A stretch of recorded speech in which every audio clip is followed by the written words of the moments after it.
on the Hard Rocker Sports Network from K-Tech 91.3. This is Hard Rocker Huddle, your podcast home for South Dakota Mines athletics. Hi, Hard Rocker fans. My name's Josh Van Valkenburg-Gernert, and this is the Hard Rocker Huddle. Today we're with head of the South Dakota Mines women's basketball team, Jeri Jacobson. Just kind of by starting out, do you just want to talk about what it was like kind of growing up, in a small town in Wyoming, your family life, siblings? Yeah, thanks, Josh. I'm happy to be here. So I'm a Wyoming girl. Grew up about 30 miles outside of Riverton, Wyoming, in a little farming agriculture community. And I can't stress enough how thankful I am for my childhood and just the lifestyle that my parents gave me and my sisters growing up. We lived on a little farm/ranch. My mom and dad, and then I had two older sisters.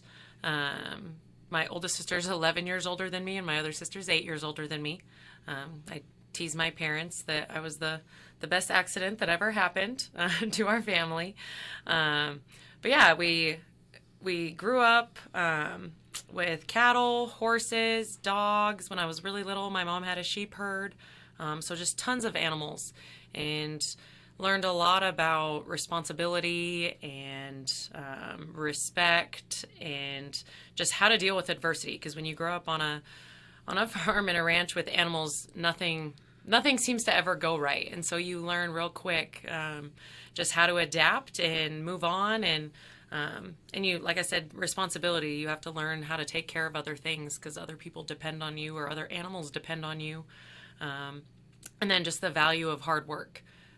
There's no days off. We didn't really take vacations when I was growing up, and I'm totally okay with that. I wouldn't change having horses to go ride every day, and I did 4-H and FFA, and I was spoiled, and my sisters will tell you I'm spoiled because they kind of broke the ground for all of the things that we did. They raised all the money and bought all the supplies and stuff for 4-H and FFA, and we all showed market beef, and sheep and stuff like that. So they had to do the hard work of raising all the money and buying all those things, and then I came along and I just had to upkeep everything and kind of just add to it. So very, very, very thankful for my older sisters and my parents, and like I said, just the Western lifestyle. Sure. Obviously with having siblings a little bit older than you, was it still pretty competitive growing up in terms of just, being in sports, or what kind of initially drew you into being interested in sports? I would say the competition probably came more between my two older sisters. I just wanted to hang out with them and be with them and be as old as them and not get left out.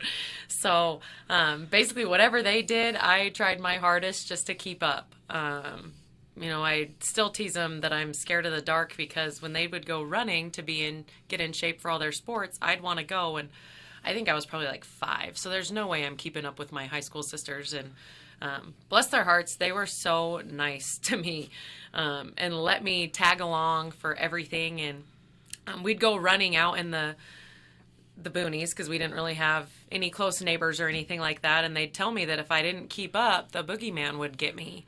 And they'd always conveniently go running when it was getting dark or something like that. And so we'd go running, and at some point in the run, one of my older sisters would start lagging behind. And I remember the one time she disappeared, and I was like, oh no, where'd she go? And my other sister said, well, she was lagging behind. The boogeyman must have got her. And then she came running on the other side of the trees and scared the daylights out of me. So like I said, they were more competitive. I was just trying to keep up. But they both played basketball in high school, and that's kind of what got me started on basketball as well, is just watching them. And I guess you could say I was competitive because I wanted to be better than them by the time I got to high school. And they also played, my oldest sister played a little bit of volleyball. And so I did that for a little while as well. And then we all went to a small school, and then I transferred in 8th grade to go to a little bit bigger school just for more opportunities to really challenge myself with sports, but at a small school, you do all the things. So I did track for a while, volleyball, basketball, all those things. Sure. Was basketball kind of always your favorite? Did you kind of know that if you had to pick one, it would always be basketball? Yes, from the time I can remember, I think I was playing basketball, and it was the sport that got my heart right away. And then kind of jumping into just going into your high school career, how much, were you a multiple sport athlete in high school as well, or did you kind of focus more on the AAU side? And then just talk about your career and a little bit of your high school career.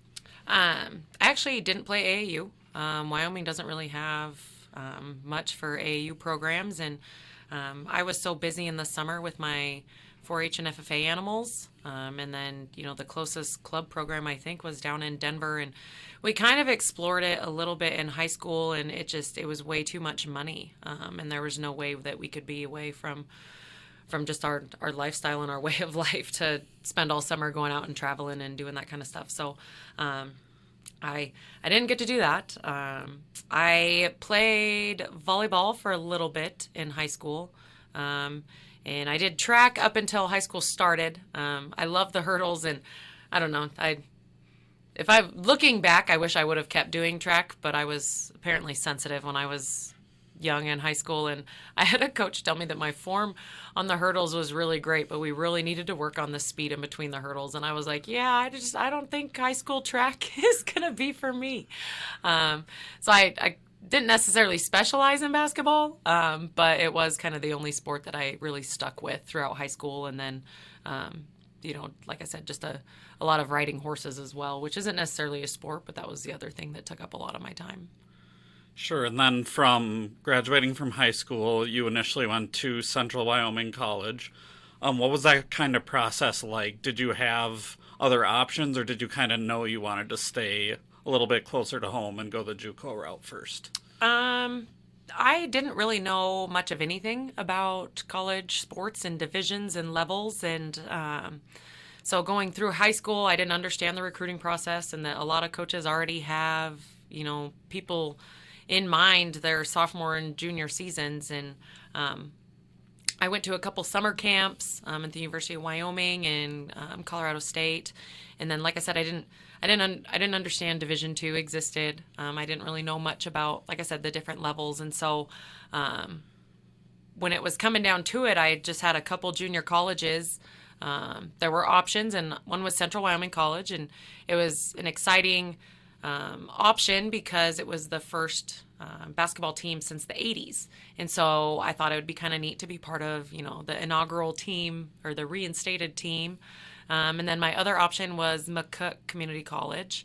And I think kind of what drove the deciding factor was I was valedictorian in high school. And so I had fantastic grades, had a good ACT. And in Wyoming, if you have those things, you can get a full ride if you stay in state, just for your academics. And so, but once you leave and then you come back, that's gone. And so to me, I was like, well, what if I go all the way out to McCook, Nebraska, which seems so far away from home, and it just isn't a good fit, or I get super homesick, and just I think that fear of not having, like I said, the money part coming back kind of drove a little bit of my decision, because I had to pay for college, and so my way of paying for it was to get scholarships. So I ended up going to Central Wyoming College, which was great for me because I still got to be close to home, got to be part of a really fun team of, a bunch of freshmen. None of us really knew what was going on in college. So that was kind of a good learning experience. And I will say, backtracking just a little bit, funny story, Coach Nori at Black Hill State actually called my high school coach multiple times in high school. And I teased Coach Nori about it because I was like, I'm so sorry. I said, I was a dumb little 16-year-old. I had no idea about anything. And all I heard was South Dakota. And I think they were NAI at the time. And I was like, well, I don't want to go do that because I was uneducated. I didn't know about the different levels. And so I never called him back. So the first time I met him, I was like, he looked at me and goes, "Didn't I?" And I was like, "Yes, you sure did. And I am so sorry. I never gave you a call back." I said, "But it worked out. I went on the path I was supposed to go on, I guess." So, but yeah, I really, really enjoyed my time at Central Wyoming College, grew up a lot. And then kind of from there, I broke my hand towards the very end of the season. And so again, I thought, oh, you only get recruited at the Region 9 tournament. And that's, again, not quite the case, but, so I was looking for a place to continue on playing. And if all else failed, I was just going to go to the University of Wyoming and, get my education there. But I had the coach that was at McCook Community College ask me if I had found anywhere to play yet, and I'd kind of told him no, and he was like, "Well, let me help you out." He was awesome, and he contacted a lot of coaches, and that's kind of how I ended up at Upper Iowa. Was he contacted Coach Carol Russell there, and she had just gotten the job in May, and so I'd kind of talked to her, and it was funny. After the first time I talked to her, I Googled the school because I was like, I've heard of Northern Iowa, I've heard of Iowa State, Iowa, and then I was like, and they're the Peacocks? Like, was this a joke? Did somebody call me and like try to prank call me? So my dad and I got on the internet and looked it up, and sure enough, it was a real place. And so I went out there and visited and loved it. Fayette is a beautiful place, a very, very, very small town, but that's, I grew up 30 miles outside of any civilization, so small town is kind of right up my alley. And then the other school that had reached out was Adelphi University in New York. That one was intriguing because I'd been close to home for 2 years, so I thought, well, little Wyoming girl out in New York, why not? And so my sister actually went with me out to visit them, and it was just it was kind of a culture shock for me for just how many people were around. And just how populated it was, and it was a little too much city, too far away from home for me. So Upper Iowa is kind of where I ended up. Yeah, and then while you were playing there and at Central Wyoming, you had some individual success at Central Wyoming. You were part of a Region 9 tournament team and were named all-conference. And then when you got to Upper Iowa, obviously their women's basketball team doesn't have a history of success. So what was that kind of transition like to go from, a team that won 20 games to not being so great as a team the next couple of years? One of the things that really sold me on Upper Iowa was Coach Russell.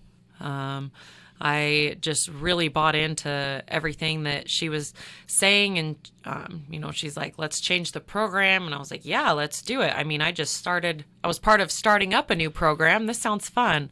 I'm up for the challenge. And so I went out there knowing what I was getting myself into, but not fully understanding how hard it is to change a program. And that first year was rough. It was tough. We had a lot of tough practices. I wasn't used to losing, especially after being at CWC.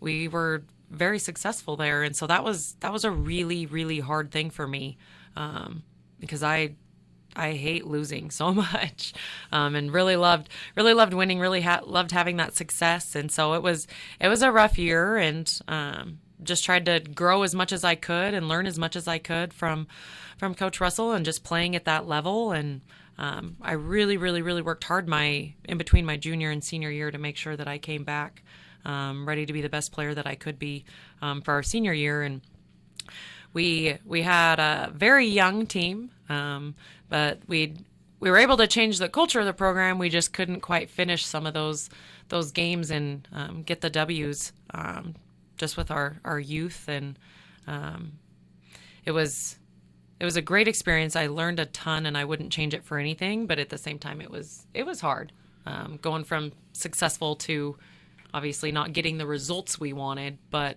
just being part of that program was something that was really special to be a part of, and be thankful that I was able to kind of help change that culture. And we were by the time I was a grad assistant there, we were the number one team in the nation for GPA. And so that was something that, we took a lot of pride in, is, we were great student athletes. And so, like I said, it was challenging, but I wouldn't trade it for anything. I learned a lot and really cherished my relationship with Coach Russell. Yeah, that conference is a bear, too. So, I mean, even with a huge step in a program, it's just really, really hard to win in that conference. Kind of going from there, when did you kind of realize that coaching was something you were interested in and maybe you potentially wanted to explore a future in that? My dad would say that I was destined for this, and he knew that I would probably get into it when I was little. I don't remember this. I do know that in high school, I kind of thought about teaching and coaching. I thought that would be kind of fun. And then, I kind of changed my idea and path and thought, all right, well, pharmacy, that'll get me a lot of money. And I enjoyed chemistry. I enjoyed math. And so I was like, well, I'll do pharmacy. Then I can live a really nice lifestyle. But then as my playing career was starting to end and come to a close, basketball had been a part of my entire life, and I wasn't ready to say goodbye to it yet. And, my senior year, we had 5 or 6 freshmen on the team. And so I was kind of in that position anyways on the floor of coaching and trying to get them coming along. And it was something that I really enjoyed. And then just knowing the impact that Coach Russell had on me, I really wanted to be able to have that impact and help other people reach their goals and reach their potential. And so it was kind of just during that senior season was when I really decided to take a step in that direction. And I remember sitting down with her after season because we had kind of talked about grad assistant and maybe taking that route to get into coaching. And I remember her sitting down with me, and she took me to coffee, and she goes, now, you realize what you're doing if you decide to take this career, right? She's like, you're going to work your tail off. You're not going to make very much money. She goes, whereas if you stay with pharmacy, you're going to have a nice set schedule and you're going to have a huge paycheck. And I was like, yeah, Coach, I know. I said, but my parents have farmed and ranched, and it's the lifestyle that they love. And I said, and I've seen that they're happy and they don't have all the money in the world. And I said, money isn't everything. I want to do something that I'm passionate about and that I love. And so she's like, all right, that was the answer I wanted to hear. And so she actually had me apply to a couple different places for GA positions because she wanted to make me experience that interview process. And I think one of her favorite things was putting me in uncomfortable positions. At the time, I hated it, but I love her for it now. So she had me go do a couple other interviews, and then basically I stayed on. I didn't get those jobs. I stayed on with her and was a GA for 2 years, and she gave me so much hands-on experience, and that was something that I really value because it helped me get jobs later down the road because I had all of that coaching experience that not a lot of kids get when they're GAs.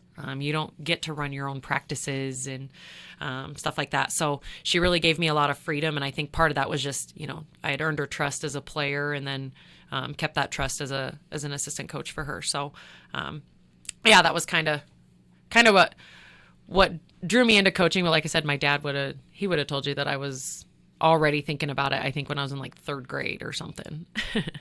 Sure. And then what was kind of your time as a GA like? Obviously, you already mentioned being able to run practices, which is not, as you mentioned, not something a lot of GAs get to do. So that's a big benefit. And what is your relationship still with her to this day? Great question. She, like I said, gave me a lot of freedom within my job and really challenged me and pushed me to make sure that I got all aspects of coaching because we talked about, well, what's your goal? What do you want to do? And at the time, I was like, well, I'm still figuring it out, how I want my coaching career to go. And so, like I said, she gave me tons of responsibilities. And I would say maybe the biggest thing I learned and the hardest part of being a GA at a school you played at was my friends were still on the team. Most in particular, my best friend was going to be a senior. that first year that I was a GA. And so that was a really big challenge of understanding the line between being a coach and knowing that you're on the staff, like the coaching staff side, and then being on the player side. And my friend Jenny will tell you, she's like, well, I liked player Jeri way better than coach Jeri. But it was a really good learning experience for me. And I think a lot of times young coaches have a hard time finding that line between, being a coach and being in a leadership position, and then, your relationships with your players. And so it was a really great experience for me, I think, to learn right away. This is the hard line. And if you want to be looked at as a coach, these are the things you have to do. And then, kind of from there, like I said, she challenged me, and helped me kind of figure out how to navigate and get a new job. And, obviously she had an assistant coaching position open. So everybody's like, well, why aren't you taking that? And her and I had talked about it, and she's like, well, yeah, I'd love for you to stay here. But she's like, I also want you to go experience other things and experience different programs. And so turns out I ended up at University of North Dakota and as a director of operations, which kind of got my foot in the door at Division I. And then just my relationship with Coach Russell, like you had asked, like she's still somebody that I will call and talk to and get advice from or catch up with. And it's been kind of fun seeing her boys grow up. I'm feeling extremely old lately because they were just little guys. Avery, her youngest, was running around on his little tippy toes as a 2-year-old, and now he's like wrestling and looks like a man. And so it's just been fun to see, their growth as well. And then just knowing that I always have her in my corner to call whenever I need to talk to her, or, she's somebody that I can call and tell her what's going on in my life. And then she gives me a pretty good dose of reality and pep talk, and on we go.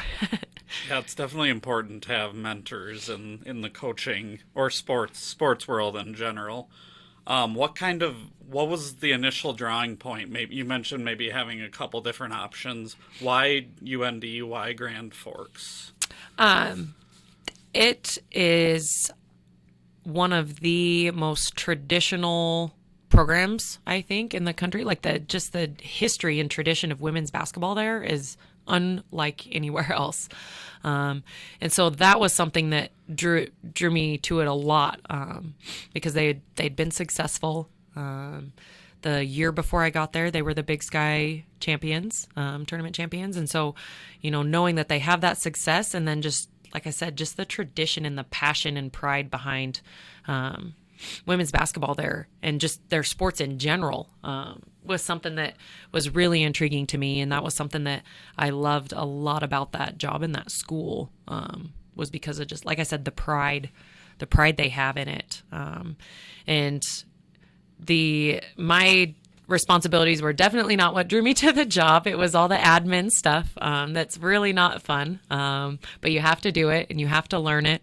And it was a really good opportunity for me to understand what happens at higher level basketball, and knowing, this is important stuff that you have to have in order, and you have a lot of responsibility and staying organized. And I learned a lot of organizational stuff from the University of North Dakota. And I was thankful because the director of ops before me had moved up into the assistant position, and so Jackie was crazy organized, and so I learned a lot of organizational skills and how to do stuff from her. And so yeah, it was a great learning experience, and like I said, just a really neat team to be a part of. Very cold though. I remember going to work one day, and I specifically rented a place that had a garage all the time. I remember going to work one morning, went in fairly early and then worked a little bit late, and I came out to my car and I was the only one in the parking lot, and I couldn't get my car to start because it was so cold that day. And I was like, why do I live somewhere that is so painfully cold? But like I said, it was challenging in that I learned a lot about myself because I had to do all the admin stuff without the aspect that brought me a lot of joy in basketball. So I wouldn't trade it because I learned a lot, but director of operations was definitely not a job for me to stay at very long. Sure. Were you the operations for both teams, or were you just women? Just women's Okay. basketball, thank Yeah, goodness. yeah. Like the 4 year I went to, it was both sports. And I was just wondering if, for people who maybe aren't as familiar, if you could go a little bit more expansive into what your job duties are as a basketball ops. Yes, up there I was in charge of all things travel. So I had to find flights, I had to organize buses, all the food arrangements. At North Dakota, we catered a lot of food from hotels. So when I found hotels, I had to make sure that they had catering options and what they offered. I did a lot of like statting and stuff during games to make sure that I was helping out with at least that part of keeping track of things.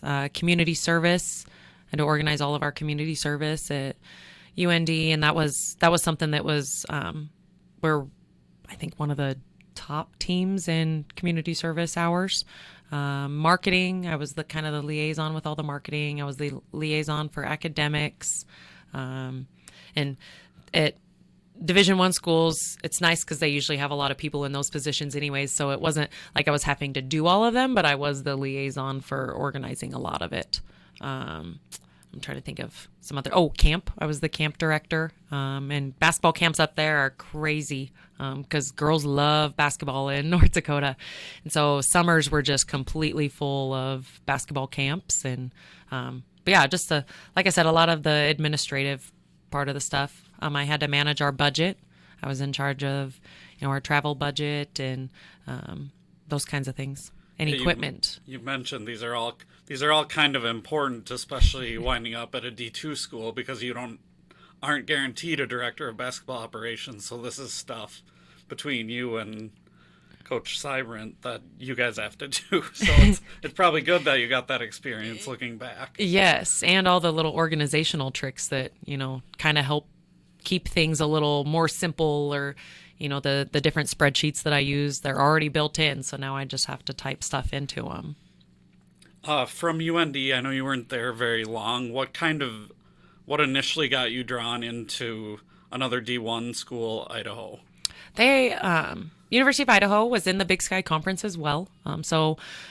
We'd only played them one time, so it wasn't like I was super, super familiar with them. But they had an assistant position open up, and I'd looked it up, and Coach John Newley had been there for, quite a few years. And his assistant coaches had also been there for quite a few years. And so that's something, when you're looking for a job, you want to make sure that there's not a really high rate of turnover. And all the assistants that had left, they all had been basically not promoted, but they got bigger and better jobs, I guess you would say, at bigger schools. And so I knew that, he was making sure that when his assistants are there, they're really learning a lot, and then they're progressing in whatever their goals and stuff are. And I just applied. It was actually during basketball camp. So I was exhausted, and I filled out my application and then forgot to send a follow-up email or anything. I just did the application and cover letter and stuff. And I think I caught their eye because I had been in the Big Sky for a year.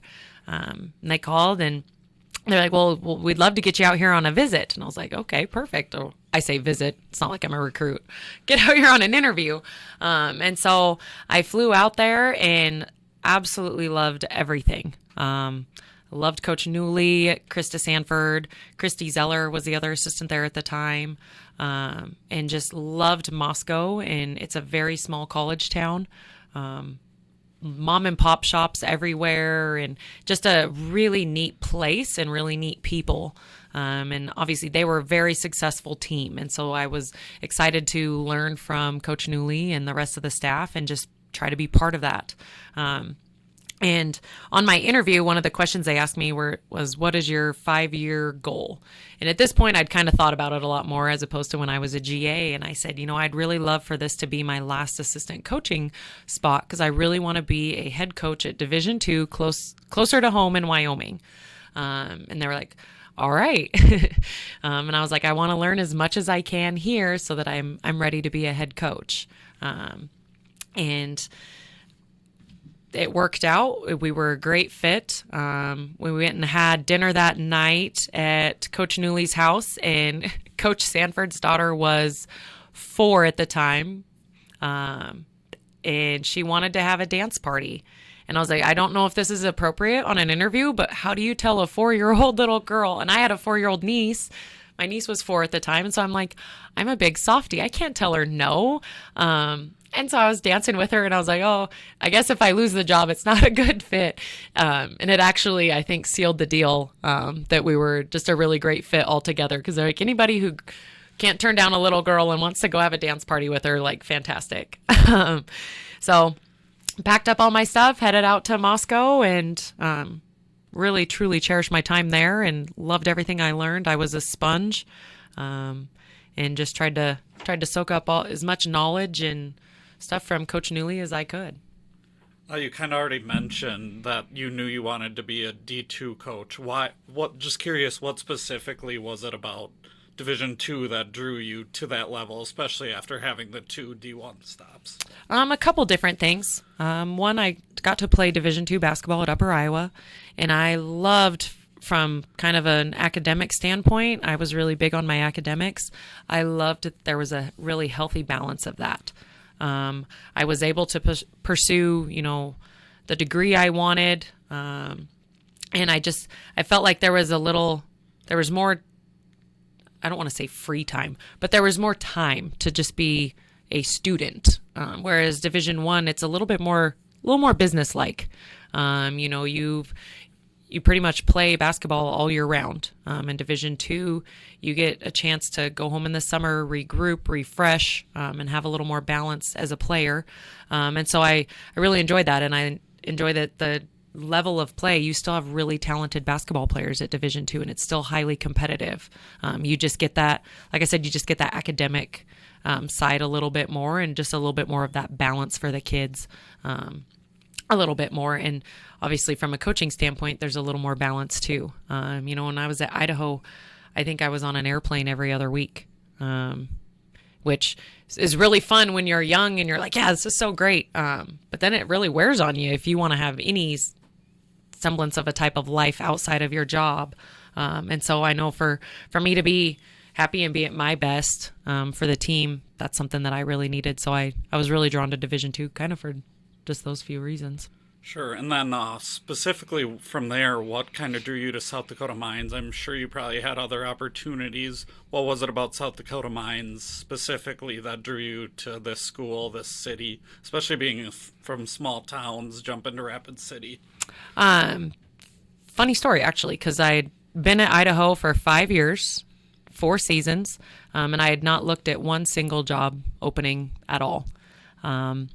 And I had been contacted by one of my other mentors who I'd kind of told her what my goals were as well for coaching. And she heard through the grapevine that this job was open. And at first she was like, would you be interested in it? And I was like, South Dakota? I was like, all I'm thinking in my mind is like East River, Iowa, North Dakota, how miserable those winters were. And so I was like, I don't know. I don't think so. I'm not sure.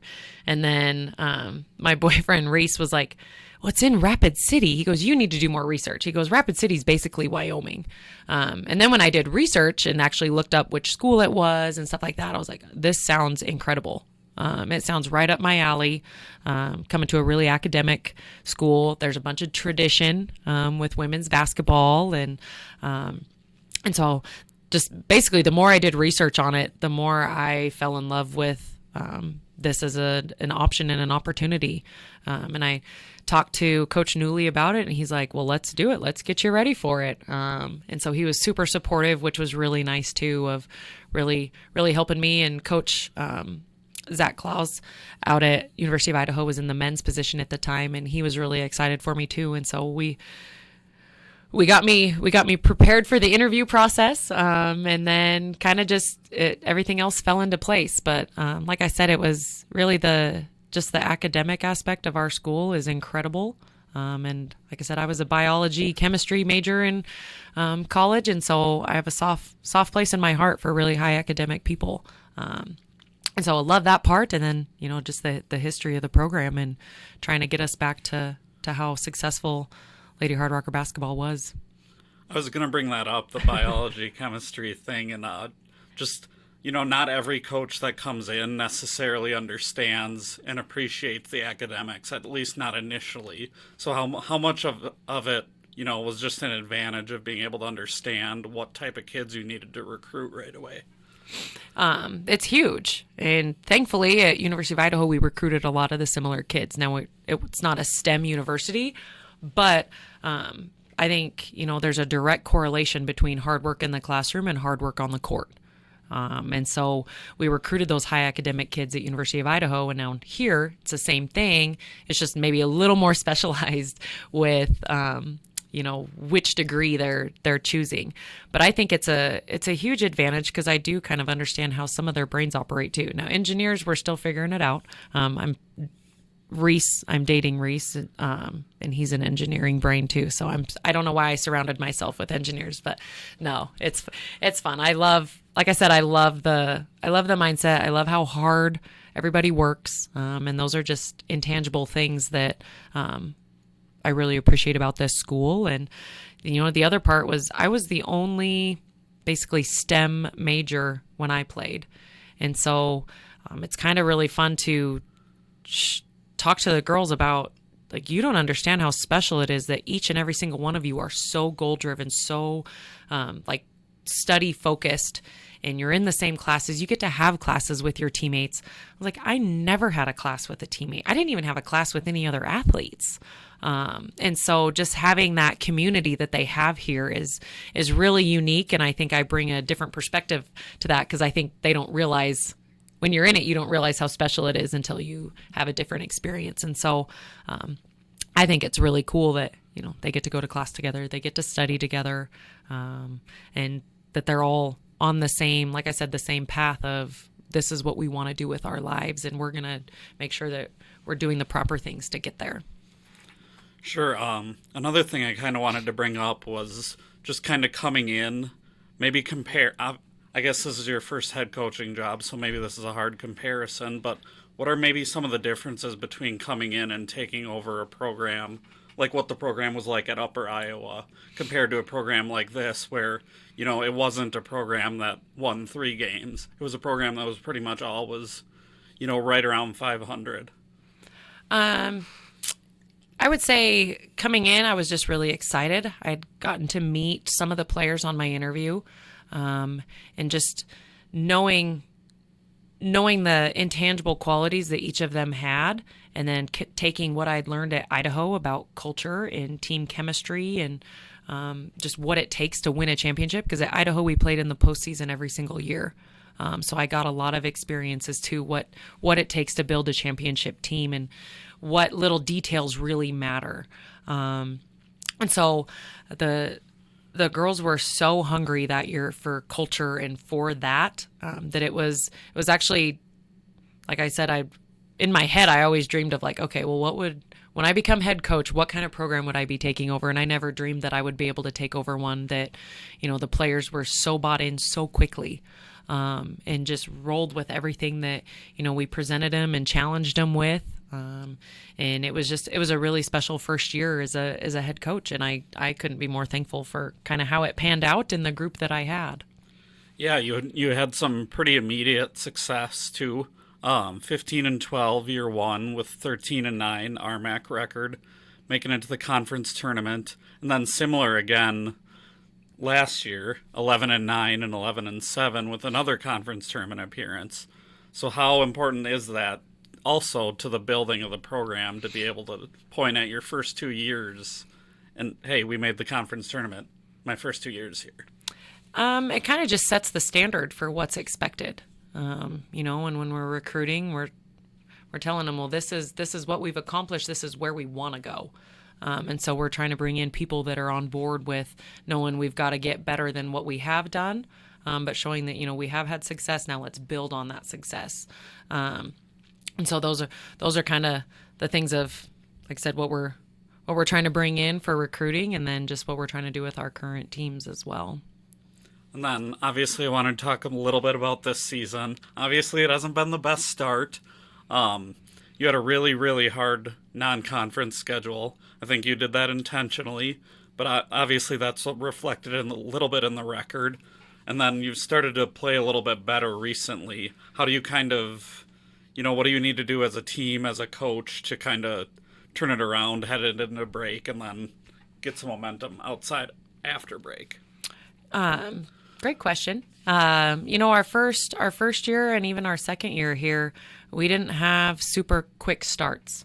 And I think that goes into, just how we play and what we emphasize in our program. We're so team chemistry oriented, and we recruit puzzle pieces for that, because we want to have the strongest team that we can.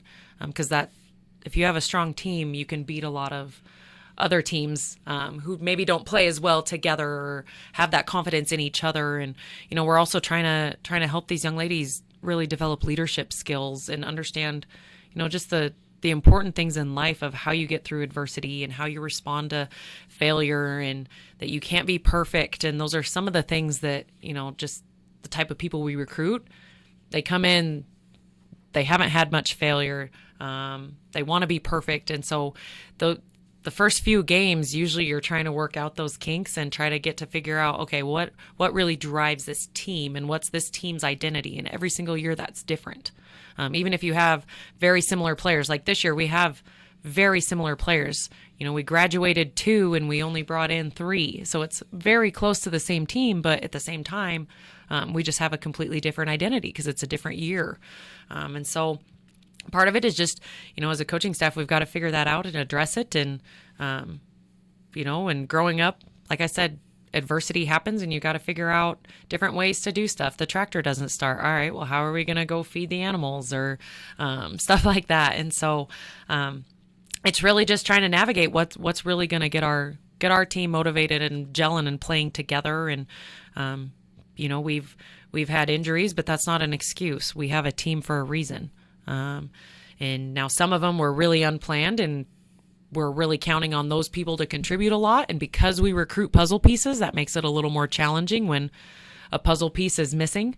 But that's something that, we're navigating, and we're watching film and really pushing them in practice to try to make sure that we're as well-rounded as a team as possible, and making sure that everybody's kind of taking ownership and accountability of what do we want this season to look like? What do we want our team to look like? And what is our identity going to be? What are the main things that we really want to emphasize and be strong at? And obviously not the way we wanted to start, but we have a lot of season left. And I think that's part of it is, some of our team members are thinking, wow, this isn't going the way we wanted it to. And so it's easy to get down. But like we've really been stressing, that's life in general. Life doesn't always go the way you want it to. And, we try to use basketball as a life tool so that we're giving them all the tools. So when they graduate and they enter, I guess you say, quote unquote, real life. That's what my coach called it, was real life after you graduate. That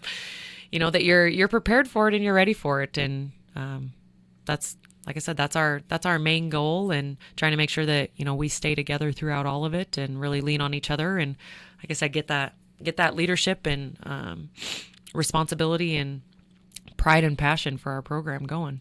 Sure. And then kind of going off of that, a similar question, maybe not for this season, just going forward. I already mentioned the 2 conference tournament appearances. What do you have to do as a program to kind of take that next step to not only make it to the conference tournament, but be a fixture at the top of the conference? Yeah, and we talked about that at the end of the season last year, and we had a fantastic postseason with our returners and really got after it and competed hard, and we tried to really develop that environment of competition and knowing that competition is good. You can go at each other on the court and make each other better, and you can still be friends. And so that was something that we really emphasized. And like I said, this year it's been hard to kind of nail that down in the preseason. But it's something, like I said, that building and the recruits we have coming in, we're getting competitors who really want to compete and play hard. And I think that's really what's going to take us to that next level, is understanding the the intensity of competition every single day, so that when we do get to that conference tournament, we've put ourselves in so many hard places throughout the season in practice and stuff like that, that the conference tournament doesn't seem like a hard thing to accomplish. And like I said, just getting us up to that top half of the conference is really what our goal is. And it just takes hard work and consistency. All right, that just about wraps us up today. Thanks for joining us, Jeri. This has been the Hard Rocker Huddle. I'm Josh Van Valkenburg-Gernert, signing off.